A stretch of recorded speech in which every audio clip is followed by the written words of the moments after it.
جعفر تیار ہو جائے۔ آئیے میں دعوت دیتا ہوں سب سے پہلے مقرر کی حیثیت سے جناب حضرت مولانا محمد معراج اشرف صاحب ندوی دامت برکاتہم العالیہ امام و خطیب انصاری محلہ حضرت والا آئے، تشریف لائے اور اپنے کلام سے ہم تمام سامعین کے دلوں کو منور فرمائے۔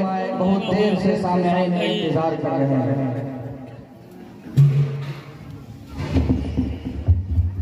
درود شریف آواز اللهم صل على سيدنا وعلى آل سيدنا مولانا محمد وبارك وسلم۔ الحمد لله الحمد لله والصلاة والسلام أعوذ بالله من الشيطان الرجيم بسم الله الرحمن الرحيم قال الله تعالى إن في خلق السماوات والأرض ربنا ما خلقت هذا باطلا صدق الله العظيم قال النبي صلى الله عليه وسلم مائک کا ایکو کم کر دیں، جب تقریر کرنے کے لیے ہے بالکل نارمل کر دیا آواز کو۔ لا يؤمن أحدكم حتى أكون أحب إليه من والده وولده والناس أجمعين قال النبي صلى الله عليه وسلم من بنى مسجدا لله بنى الله له بيتا في الجنة مثله أو كما قال عليه الصلاة والسلام۔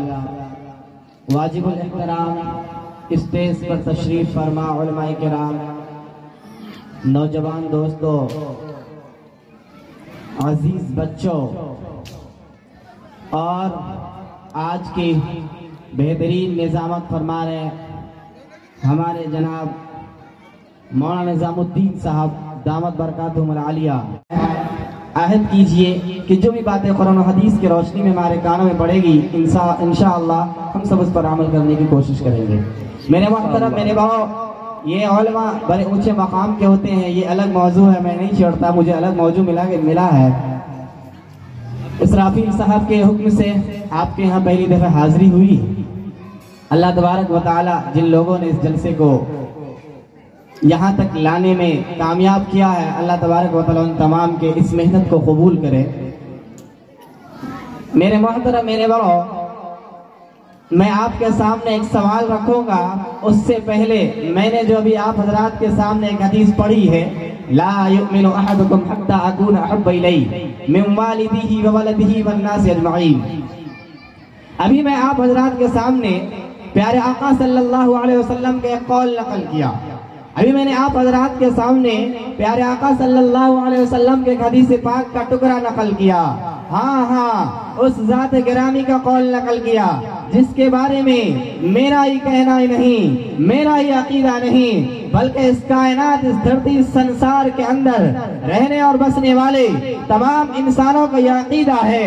اس کائنات کے اندر سب سے اعلیٰ زبان، اس کائنات کے اندر سب سے میٹھی زبان، اس کائنات کے اندر سب سے پڑھا لکھا اگر کسی کا قول ہے وہ ہمارے اور آپ کے آقا جناب محمد الرسول اللہ صلی اللہ علیہ وسلم کا قول ہے۔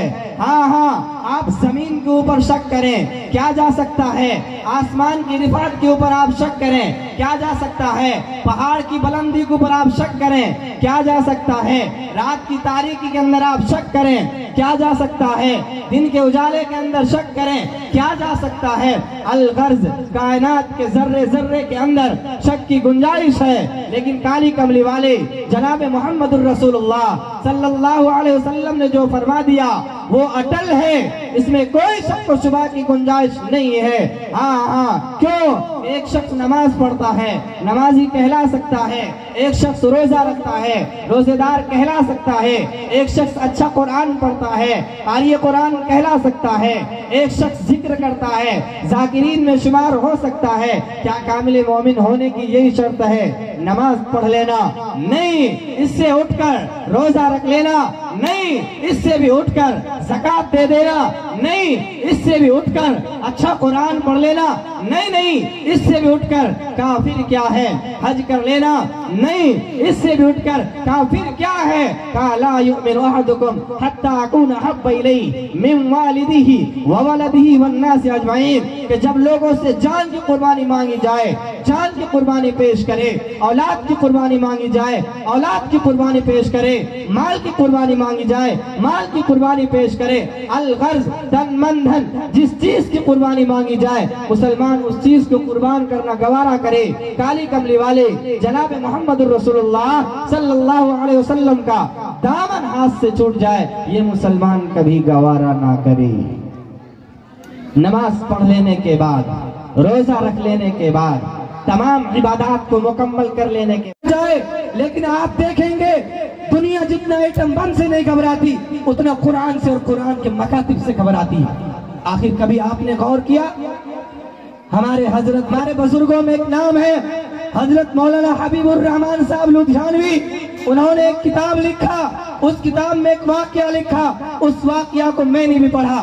آپ نے لکھا برطانیہ کا رات تھا اور برطانیہ کے رات میں کہا جاتا کبھی سورج نہیں ڈوبتا، مشرق سے لے کے مغرب تک، شمال سے لے کے جنوب تک دنیا کی زیادہ تر آبادی برطانیہ کی آبادی کہلاتی، لیکن جب آپ اس دور کی تاریخ کو پڑھیں گے آپ کو پتا چلے گا اس کو کوئی للکارنے والا نہیں تھا، اس کو کوئی روکنے والا نہیں تھا، اس کو کوئی ٹوکنے والا نہیں تھا۔ اس دور کی تاریخ کو ہم جب پڑھتے ہیں پتا چلتا ہے برطانیہ پارلیمنٹ کے ممبر دنیا کے تمام افسروں کو بلاتا ہے، تمام پڑھے لکھے لوگوں کو بلاتا ہے، تمام پارلیمنٹ کے ممبروں کو بلاتا ہے، وہاں کے وزیر اعظم تمام لوگوں کو بلا کر کے کہتا ہے اے برطانیہ کے سپوتوں، اے پارلیمنٹ کے ممبروں، میں تمہیں ایک سوال رکھتا ہوں، میں پوچھنا چاہتا ہوں، میں تمہارے لیے کچھ لایا ہوں۔ سب نے کہا، پارلیمنٹ کے ممبروں نے کہا، برطانیہ پارلیمنٹ کے ممبروں نے کہا اے وزیر اعظم آپ کوئی منصوب لائے ہوں گے، آپ کوئی دستور لائے ہوں گے،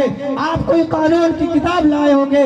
سب نے کہا آپ اس کو پیش کیجئے، ہم سب اس کی منظوری کے اعلان کرتے ہیں۔ لیکن برطانیہ پارلیمنٹ کے وہ وزیر اعظم کہتے ہیں اے برطانیہ کے سپوتوں، میں تمہارے سامنے کوئی قانون لکھوا کر کے نہیں لایا، کوئی کتاب لکھوا کر کے نہیں لایا۔ انہوں نے اس رومال کو کھولا اور اس میں سے ایک کتاب نکالی، اس کے دھاگے کو کھینچے اور اس کے سارے ورق بکڑ گئے۔ کہا دس از قرآن، دس از قرآن، جوتا پہ دے مارا اور کہا یہ دس از قرآن، یہ قرآن ہے، یہ محمد عربی نے تمام کائنات والوں کے سامنے پیش کیا ہے۔ یاد رکھو یہ قرآن جب تک اس دنیا کے اندر رہے گی تب تک تم دنیا کے اندر، جب تک یہ قرآن باقی رہے گا